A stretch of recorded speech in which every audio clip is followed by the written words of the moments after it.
Išduosiu jums paslaptį.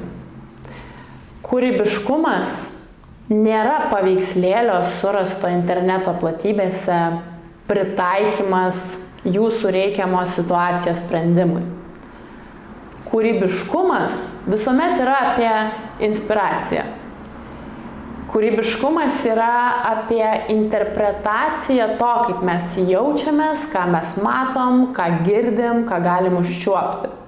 Kūrybiškumas niekada jūsų nepalies, sėdint ir žiūrint į juodą kompiuterio ekraną. Kūrybiškumas visada pareikalaus atsistoti nuo stalo, išeiti į pasaulį ir pamatyti, pajausti, užčiuopti, galbūt iš naujo atrasti.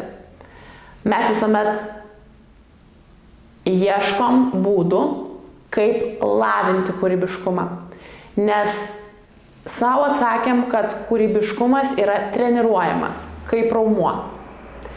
Šiandien mes gyvenam tokiam pasaulyje, kur pamiršom treniruoti kartais tiek raumenis, tiek ir kūrybiškumą.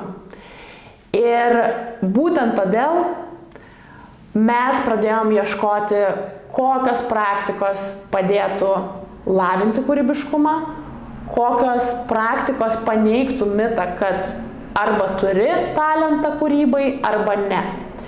Sau mes tai suradom ir dabar kviečiam tave lavinti savo kūrybiškumą ir darysim tai gan neįprastu būdu. Tam, kad būtų kuo paprasčiau, kviesim tave atsistoti nuo savo darbo stalo 5 mėnesius nuo gegužės mėnesio, kiekvieną paskutinį mėnesio ketvirtadienį per pietus.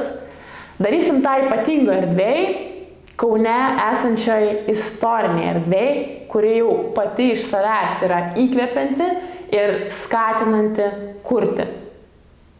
Jeigu nori būti tikru kūrėju, o ne interpretuotoju, kviečiam tave prisijungti.